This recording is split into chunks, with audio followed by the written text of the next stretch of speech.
depois de 84 anos. Eu deveria ter vergonha, né, de aparecer aqui assim, depois de 4 meses e meio. Deveria, né? Tem um pouco.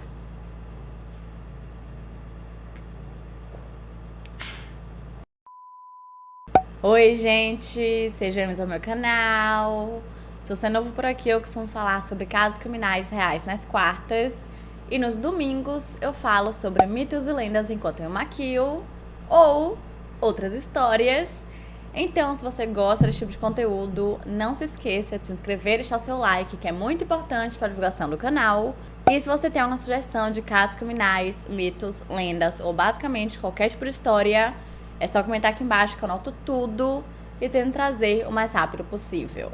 E sim, eu voltei depois de muito tempo, mas eu quero dar alguns avisos, explicar o que aconteceu, porque eu fiquei tanto tempo, né, 4 meses e meio sem postar nada, quer dizer, do Chá das 6 e do Make Mitos e Lendas. E também vou explicar como que vai funcionar esses quadros daqui pra frente. Mas se você não quiser ouvir, você quiser ir direto pra história, eu vou deixar, se eu lembrar, aqui no YouTube mesmo, separadinho, pra vocês só clicarem e pularem pra lá, tá bom? Mas pra quem quiser ouvir, olá, tudo bem? Por onde eu começo?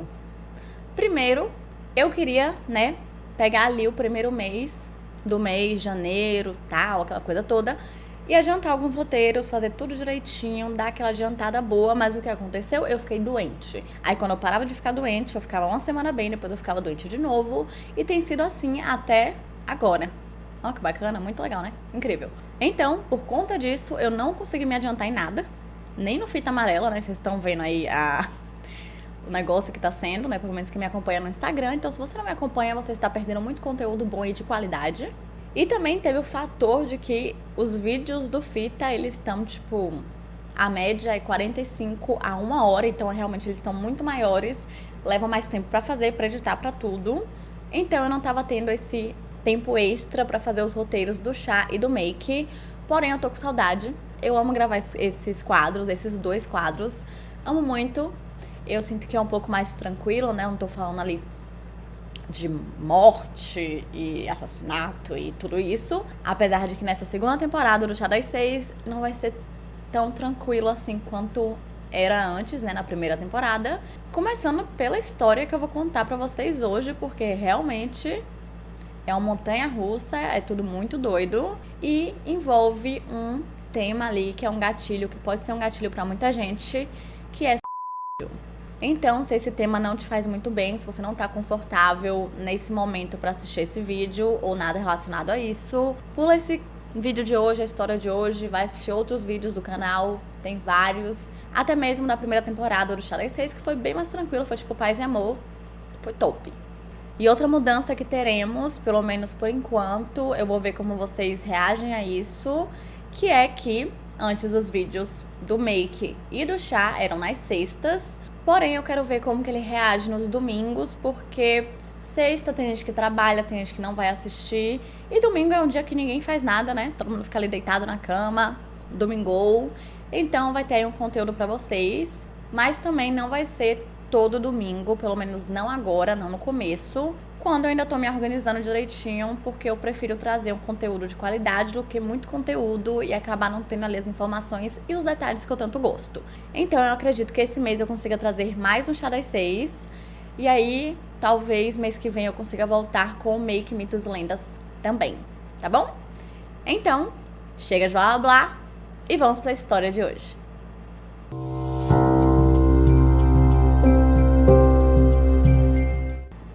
Em março de 1997, 39 membros de um culto conhecido como Heaven's Gate foram encontrados mortos em suas camas em uma mansão no rancho Santa Fe, que fica perto de San Diego, na Califórnia.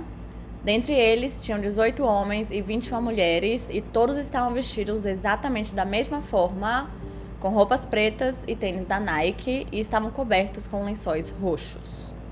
Na época, esse foi o maior em massa da história do país e, consequentemente, isso fez com que muitas pessoas ficassem curiosas com o que tinha acontecido. Então, para isso, precisamos voltar bem lá no início e falar um pouco sobre os líderes, Marshall e Bonnie.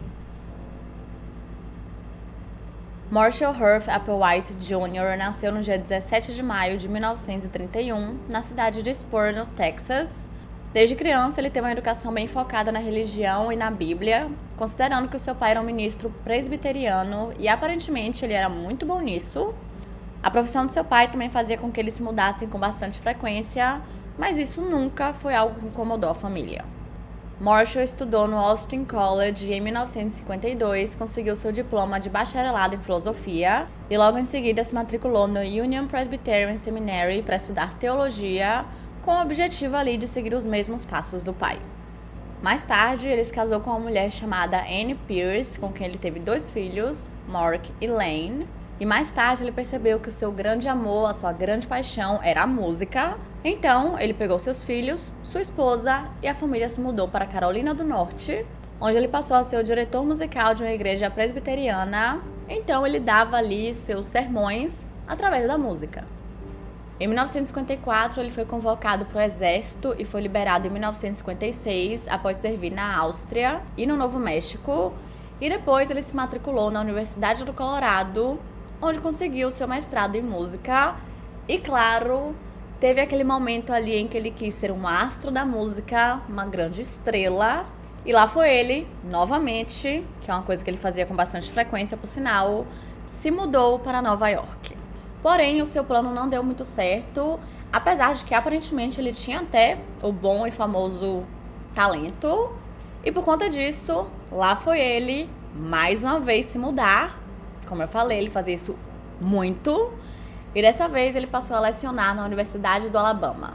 Acontece que pouco tempo depois ele foi demitido por ter um envolvimento ali físico com um aluno. E quando sua esposa descobriu sobre a traição, ela pediu o divórcio e eles se divorciaram em 1968. Então, Marshall saiu do Alabama e voltou para o Texas, onde ele passou a lecionar na Universidade de St. Thomas. Mas adivinha, ele foi demitido novamente pelo mesmo motivo, se envolver romanticamente com um aluno, apesar de que, de acordo com ele saiu por vontade própria após ter um colapso nervoso. Em 1971, ele foi para o Novo México e até abriu uma delicatessen, que deu certo por um tempo e ele era bem popular com os clientes, mas por algum motivo ele decidiu, mais uma vez, voltar para o Texas. Mas na época, seu pai acabou falecendo e isso fez com que Marshall entrasse em uma profunda depressão. Ele ficou muito mal com tudo aquilo e, ao mesmo tempo que isso tudo acontecia, ele começou a entrar em muitas dívidas. Então, ele passou a pegar muito dinheiro emprestado dos seus amigos. E meio que ele estava naquela fase onde ele não sabia exatamente o que ele queria fazer de sua vida e como que ele conseguiria resolver todos esses problemas. Ele estava tentando procurar por um novo objetivo de vida, meio que se encontrar, sabe? Então ele começou a pesquisar por outras religiões e passou a se interessar bastante por astrologia, porque ele sempre gostou muito de ficção científica, UFOs, alienígenas, aquela coisa toda. O que eu não tô julgando, porque eu também acredito, mas o que surgiu depois disso aí é um pouco complicado.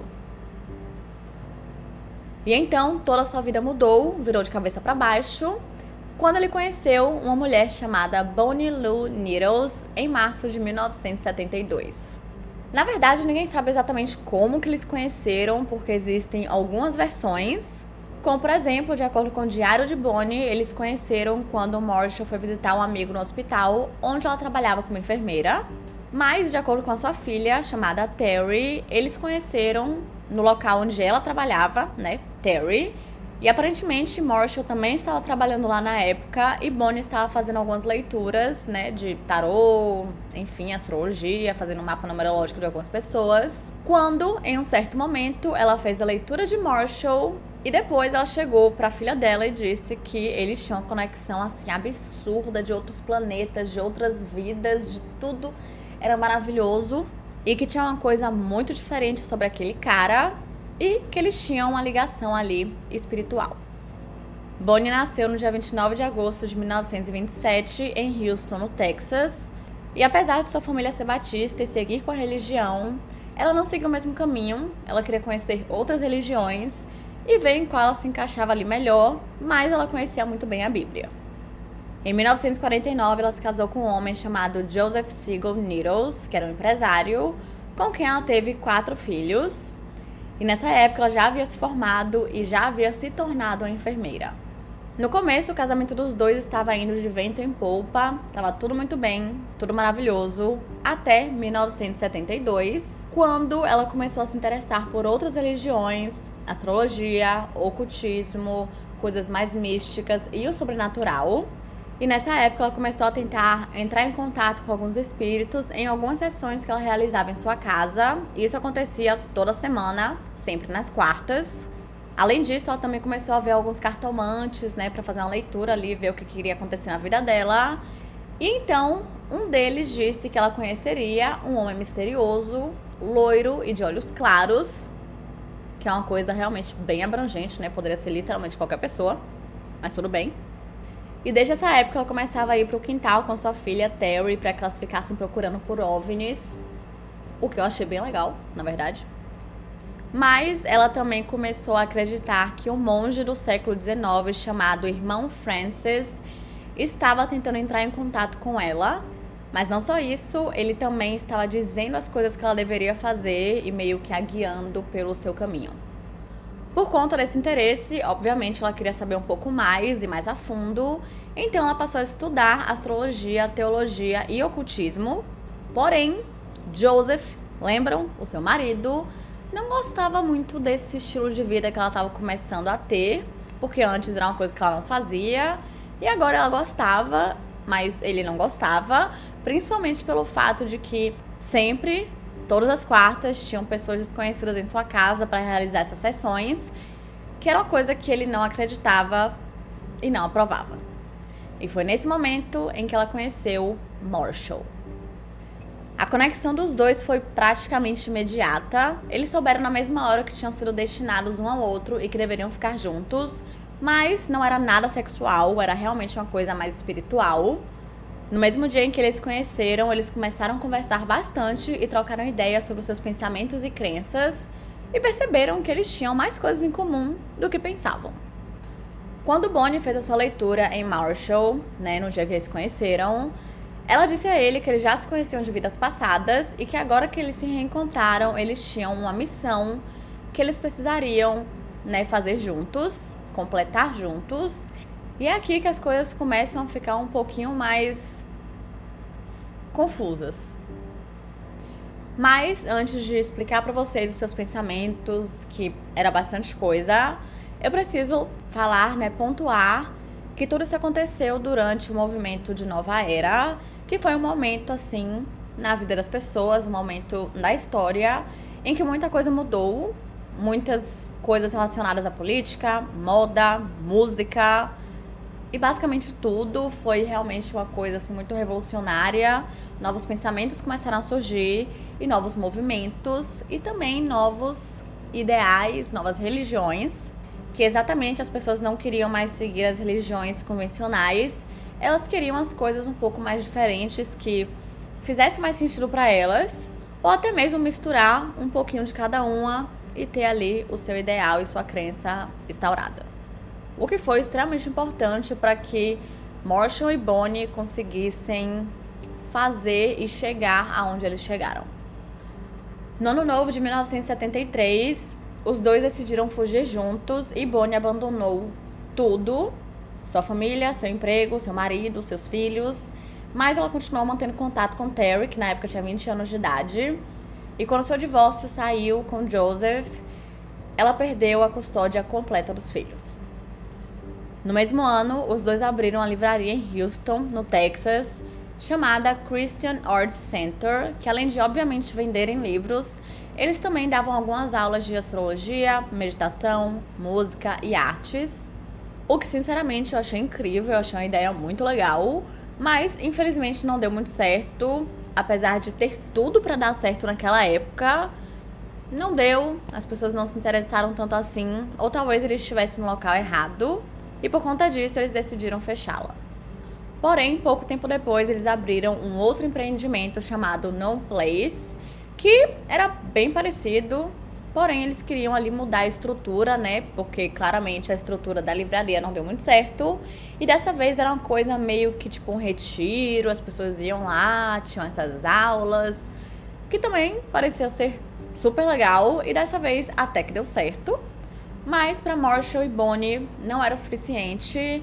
Eles achavam que eles precisavam encontrar outra forma de passar o seu conhecimento. E por conta disso, eles fecharam o local. Em seguida, eles decidiram fazer uma super viagem pelos Estados Unidos, que durou 6 semanas. E eles aproveitaram todo o tempo para estudarem o máximo possível.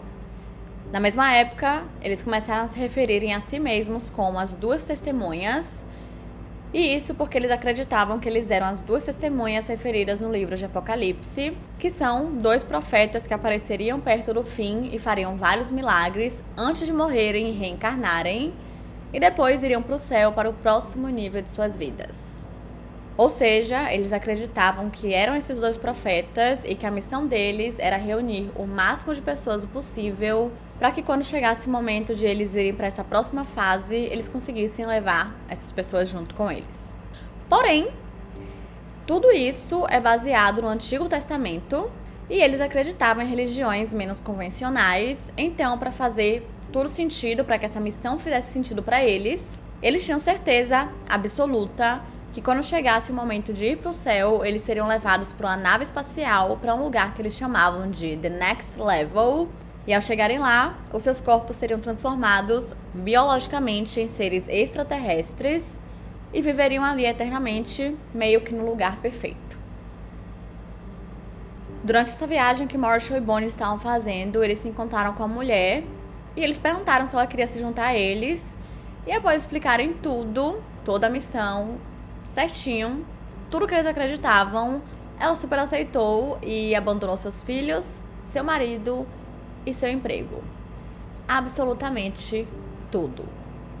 Inicialmente, ela deveria ir na frente deles para meio que espalhar a mensagem, falar o que estava acontecendo, quais eram seus pensamentos e crenças, para que quando Marshall e Bonnie chegassem no local, as pessoas já estivessem cientes e já quisessem assim, super loucamente participar de tudo aquilo.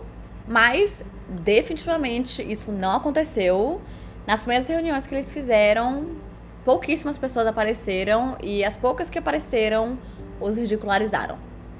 Em um certo momento, essa mulher, ela meio que decide abandoná-los, ela decide voltar para sua casa, para o seu marido, para os seus filhos, para o seu emprego.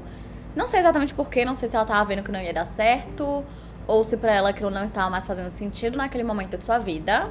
E quando ela chega em casa, o seu marido descobre que todas as viagens e despesas de Marshall e Bonnie estavam sendo pagas pelo cartão de sua esposa. Então, imediatamente ele vai até uma delegacia e acusa os 2 de fraude de cartão de crédito, mas a polícia não faz nenhuma acusação, afinal, ela deu o cartão porque ela quis, por vontade própria, então, tecnicamente não era um crime. Porém, quando a polícia dá uma olhadinha ali, uma checada em Marshall, eles descobrem que ele havia alugado um carro no Missouri, mas que ele não tinha devolvido. Pois é, bacana.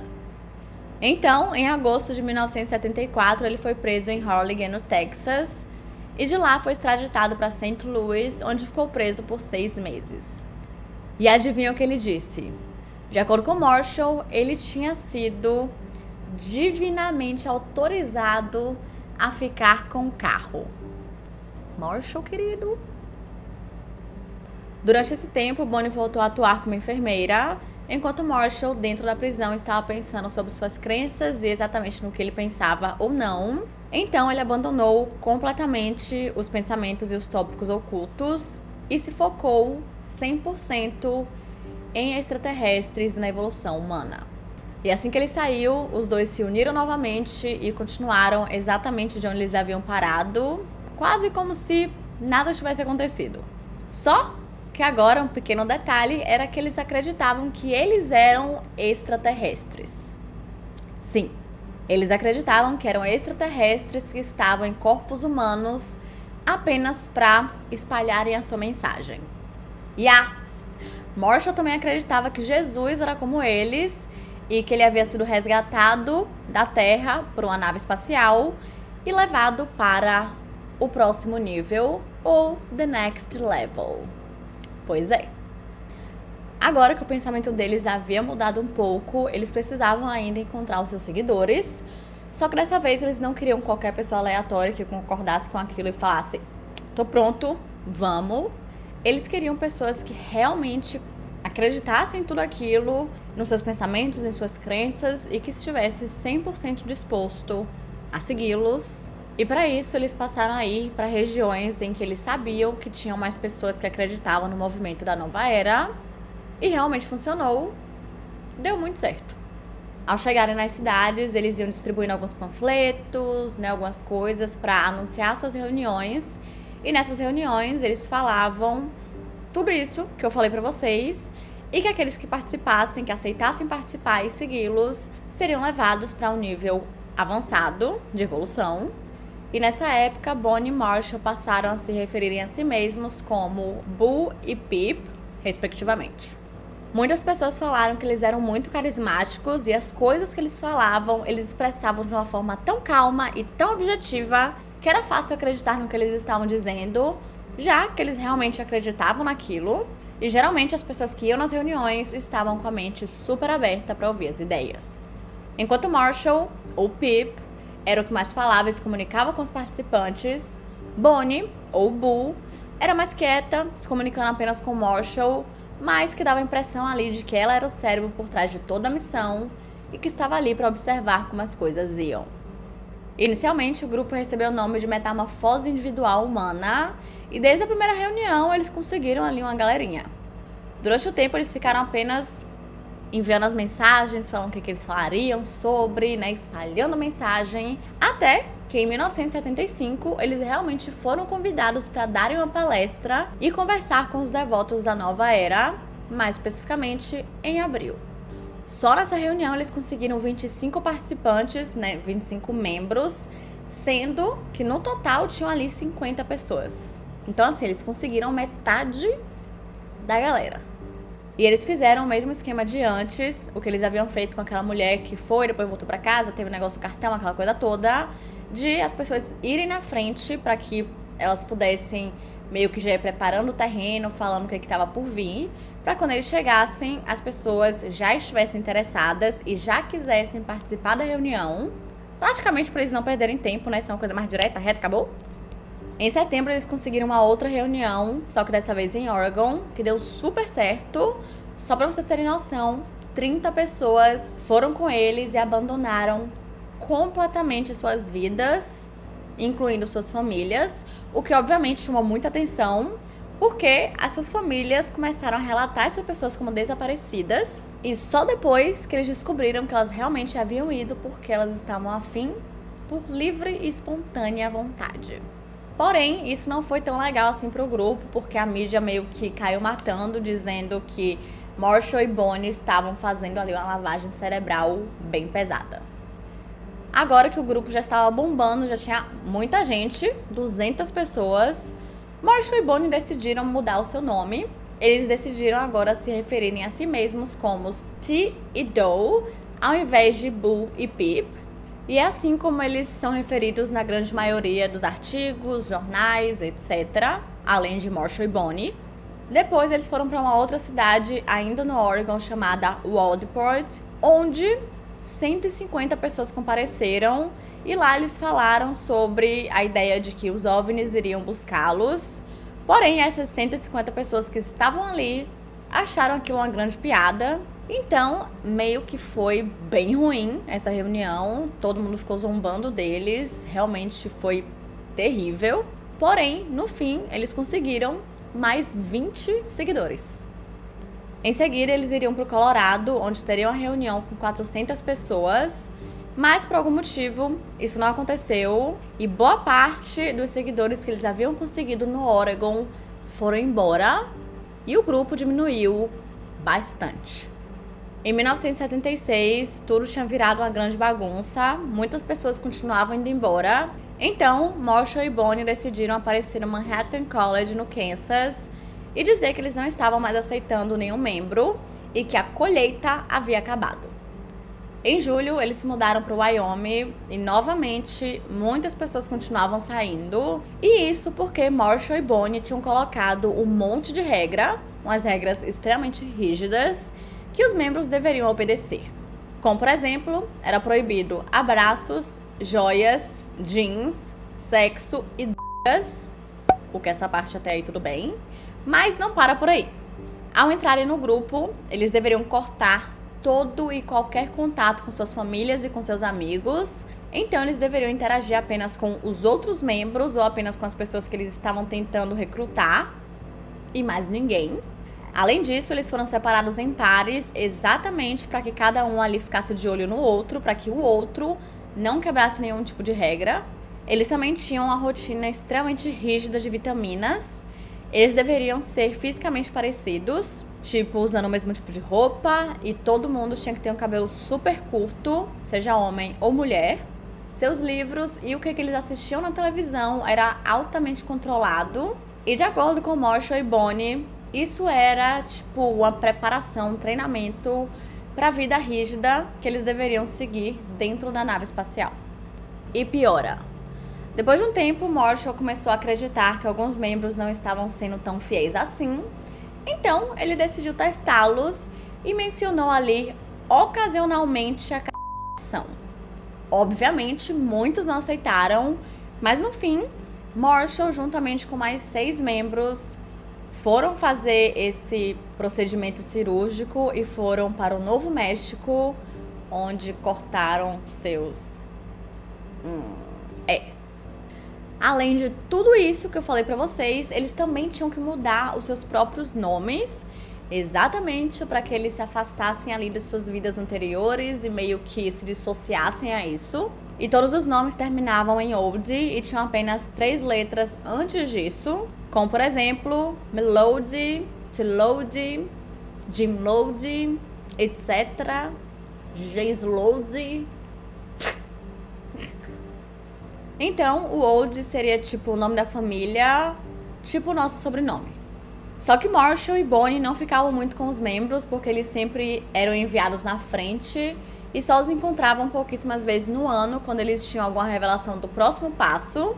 Só que isso só serviu para que alguns membros simplesmente fossem embora, porque eles não tinham nenhum tipo de instrução do que eles deveriam fazer. E um tempo depois, Marshall e Bonnie decidiram que eles precisavam resolver isso, que era um grande problema, e que eles precisavam sim ficar reunidos o tempo inteiro, até mesmo para que eles ficassem ali de olho se a galera tava seguindo tudo, tava fazendo tudo certinho, né? E para isso, eles se mudaram para a mesma região.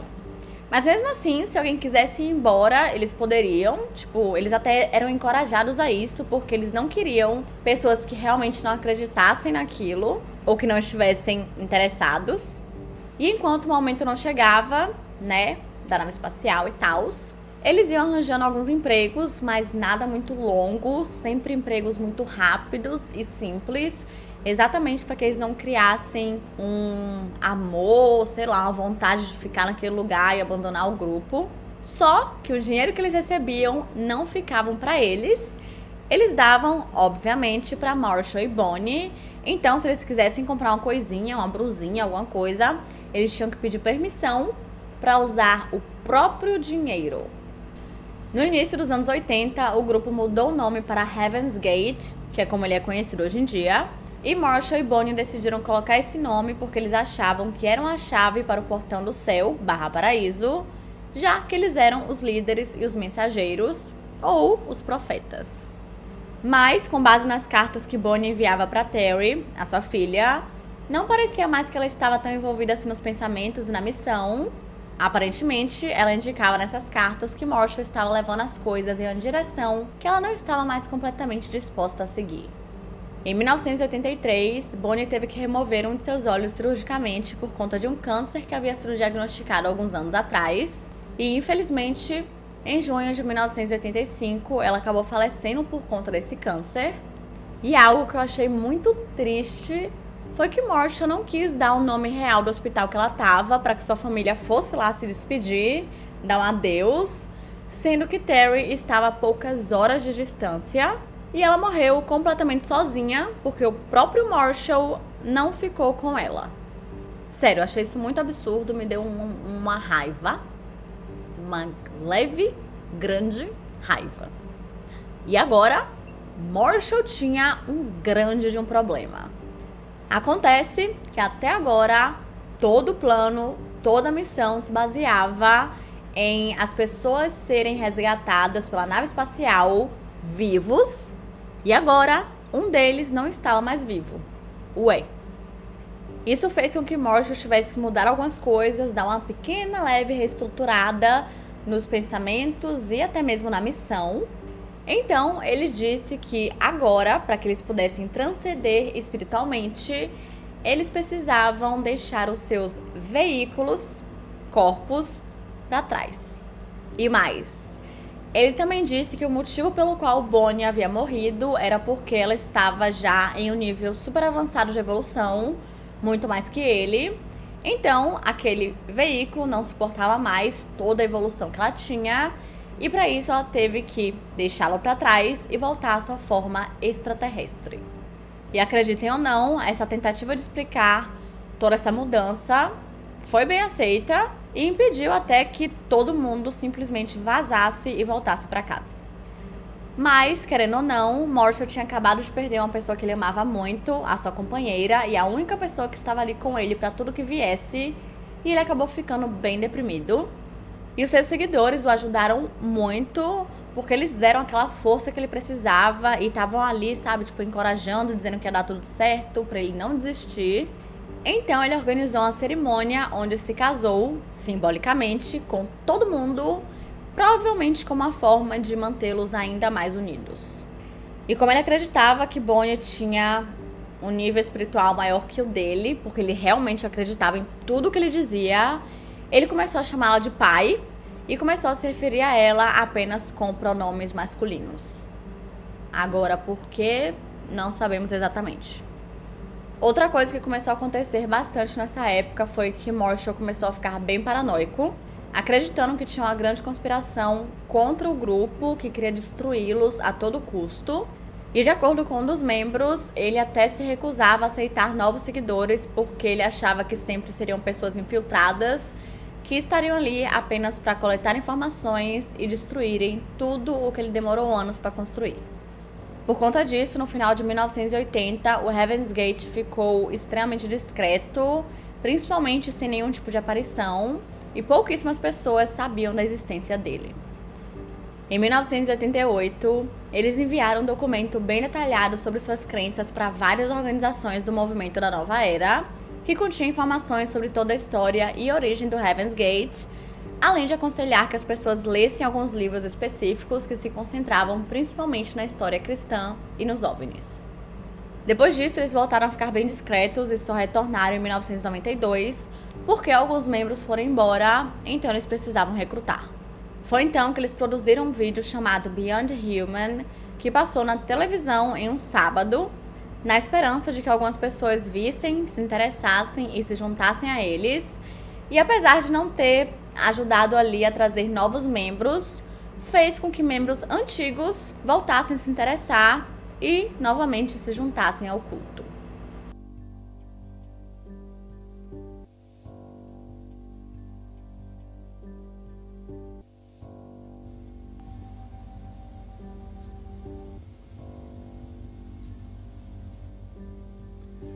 Welcome to Beyond Human. We have a big picture to try to portray to you. You don't know us. You don't know what we represent. Beyond Human might say something, it might not, but it says a lot to us. Em 1993, o culto estava ganhando mais de $400 mil por ano por conta de um negócio que eles haviam criado de computadores chamado Higher Source, onde eles projetavam sites, o que era bem legal, porque foi uma época que a internet estava ali começando a surgir, mostrar suas caras. E na mesma época, Marshall decidiu usar um pouco desse dinheiro para poder fazer um anúncio para que ele fosse publicado no jornal USA Today, que era intitulado O Culto UFO Ressurge com a Oferta Final. Em 1994, alguns membros começaram a recrutar novos seguidores, E um jovem de 19 anos de idade chamado David Moore juntou-se a eles. E sua mãe não gostou disso nem um pouco e estava determinada a tirá-lo de lá, criando até um boletim informativo para outras famílias que foram abandonadas por alguns membros, como uma forma de ter informações sobre eles e se eles estavam bem, se precisavam de ajuda ou algo do tipo.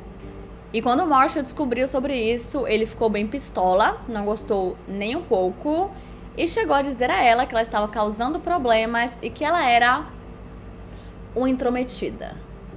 Mas no final ele acabou dizendo que iria permitir que os membros tivessem mais contato com suas famílias, o que obviamente, eles tiveram, mas era tudo extremamente controlado e eles nunca poderiam falar, realmente com a família, eles tinham que deixar mensagens na secretária eletrônica, exatamente para que evitassem ter que responder algumas perguntas. Em 1995, novamente o culto voltou para o estilo de vida recluso e extremamente discreto, e passaram a se esconder atrás de um computador com o objetivo de alcançarem mais pessoas, que, como eu falei pra vocês, era uma época em que a internet estava surgindo, as pessoas estavam criando sites, fazendo aquela coisa toda. Então, era uma coisa super nova e eles aproveitaram disso. Então, eles foram ali bem modernos e usaram aquilo a seu favor. Em setembro daquele mesmo ano, eles fizeram a declaração de saída no site. Em outubro, eles publicaram a segunda declaração de saída para esclarecer a primeira declaração, na qual ofereceram aos espectadores uma última chance de evacuar a Terra. No verão de 1996, toda a família se mudou para o condado de San Diego e em outubro eles alugaram uma mansão de 1,6 milhões de dólares, que obviamente era gigantesca, no rancho de Santa Fe. I'll tell you who I am. As to whether or not you believe who I am or not is up to you. I'm from kingdom level above human.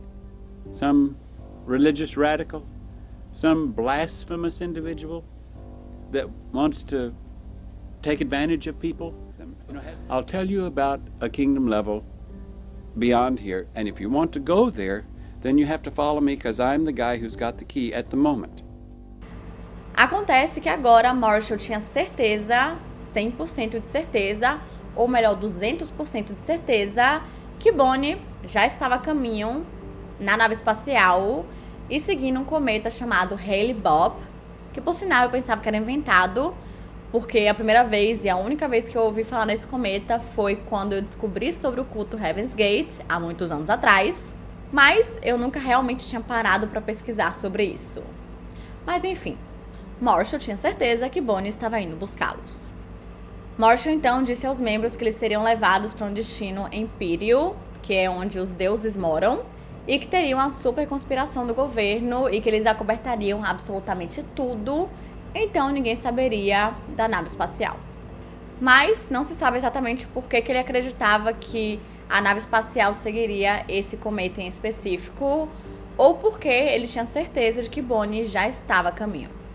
Em 1997, todos os membros começaram a enviar várias cartas e mensagens para várias pessoas, incluindo suas famílias, onde elas falavam sobre o cometa Hale-Bopp, dizendo que ele estava vindo e aquela coisa toda, e que aquele era um sinal para que eles pudessem evacuar a Terra.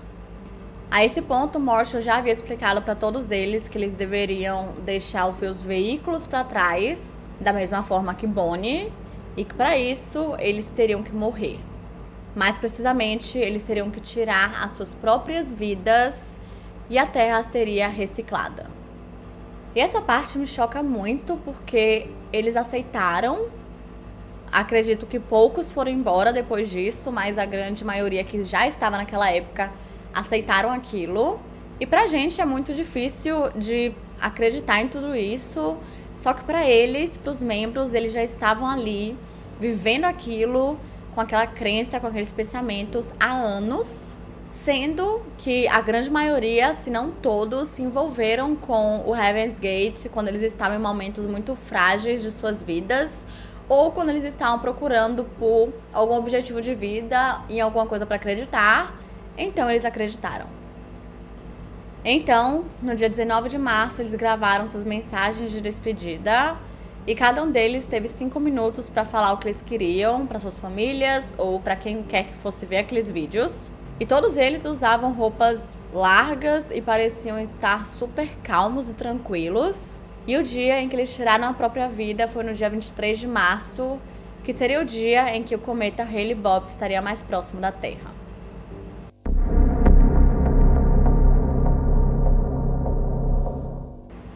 Nesse dia, eles foram a um restaurante local e fizeram 39 refeições idênticas, que era peito de peru, cheesecake de mirtilo e chá gelado, e todo o processo durou 3 dias. 15 membros do Heaven's Gate tiraram a própria vida enquanto outros 9 os ajudavam. Eles beberam vodka e comeram pudim ou molho de maçã repleto de fenobarbital, que é um tipo de sedativo que eles haviam comprado no México, e em seguida cobriram suas cabeças com sacos plásticos. Todos eles estavam utilizando as mesmas roupas e estavam cobertos por uma manta roxa, e ao lado de seus corpos estavam as instruções de todo o processo, uma nota de $5,75 e suas carteiras de identidade. E esse dinheiro, de acordo com Marshall, era para pagar o transporte da nave espacial. No dia 24, mais 15 membros seguiram a mesma rotina, com mais 9 os auxiliando. E no dia 25, os 9 finalistas se ajudaram a seguir a mesma rotina, sendo Marshall Applewhite o 7º a morrer nesse dia, e os 2 últimos completaram a missão. No dia 26 de março, um ex-membro chamado Rio D'Angelo recebeu um pacote de um de seus amigos do culto, e na mesma hora ele soube exatamente o que tinha acontecido, porque ele já sabia de todo o plano.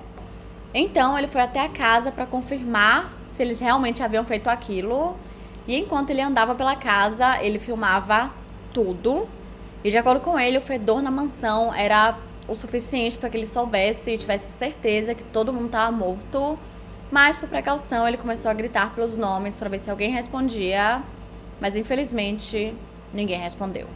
Em seguida, ele chamou a polícia. O primeiro detetive que chegou no local disse que em cada canto que ele ia tinha um corpo e que ele nunca, em toda a sua carreira, tinha visto algo parecido. As 39 pessoas consistiam em 18 homens e 21 mulheres com idades entre 26 e 72 anos de idade, e eram pessoas normais que haviam se divorciado ou se perdido de alguma forma, e a grande maioria apenas estava buscando uma mudança em suas vidas no momento em que entraram no culto, após eventos traumáticos ou apenas porque estavam tristes e solitárias.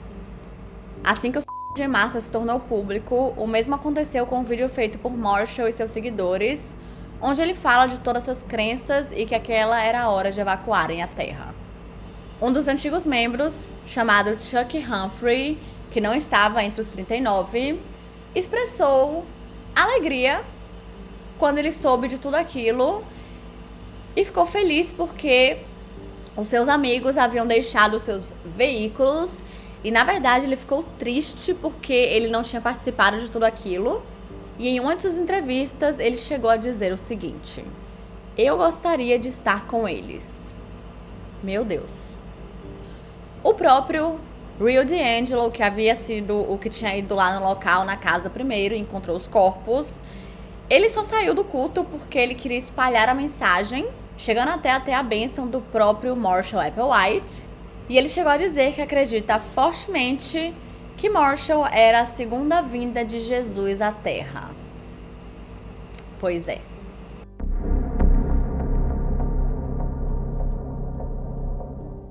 Seis semanas depois, em maio, os corpos de Chuck Humphrey, que estava com 56 anos de idade, e um outro ex-membro chamado Wayne Nick Cook, de 54 anos, foram encontrados em um motel em San Diego, exatamente com as mesmas roupas que os membros estavam usando quando tiraram suas próprias vidas, e também tinha o dinheiro e a identidade ao lado dos seus corpos.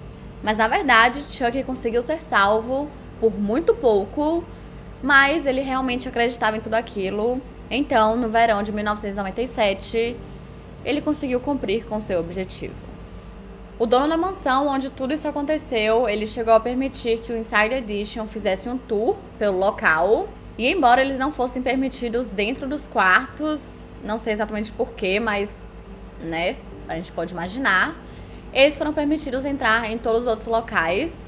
E de acordo com o repórter, existiam várias manchas de urina espalhados e também de sangue, provavelmente porque as vítimas chegaram a tossir em algum momento. E toda a mansão estava sendo reformada, até mesmo as partes onde não tinham vítimas ou onde tudo havia acontecido, porque, querendo ou não, meio que a mansão inteira fazia parte de tudo aquilo.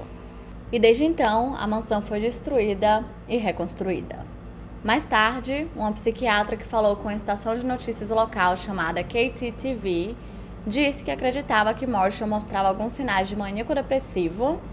E enquanto eu lia e pesquisava tudo sobre eles, sobre Marshall e sobre Bonnie, eu também senti que Marshall, pelo menos, tinha algum tipo de problema de saúde mental não tratado.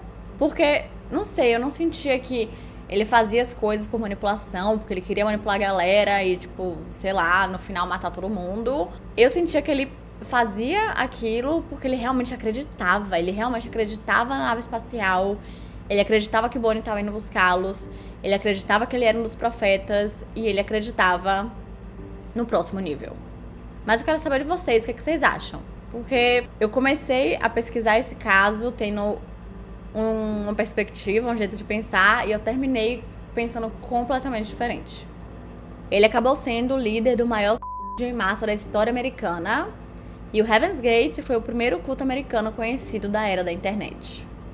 Um ano depois, houve uma batalha legal em relação aos pertences que haviam sido deixados para trás, e as autoridades de San Diego queriam leiloar tudo para que o dinheiro que eles recebessem, eles conseguissem dar para as famílias para que elas pudessem pagar todos os funerais. E 2 membros do Heaven's Gate, que ainda estavam ativos, chamados Mark e Sarah King, queriam meio que proteger tudo, todos os documentos, todos os vídeos. Então eles compraram tudo por $2.000 e concordaram que nunca, em hipótese alguma, eles poderiam lucrar com isso. Hoje em dia, algumas peças das roupas em que os membros estavam utilizando no momento de suas mortes, seus tênis Nike e as mantas roxas estão em exibição no Museu da Morte em Hollywood, na Califórnia, com direito a manequim e tudo. Credo.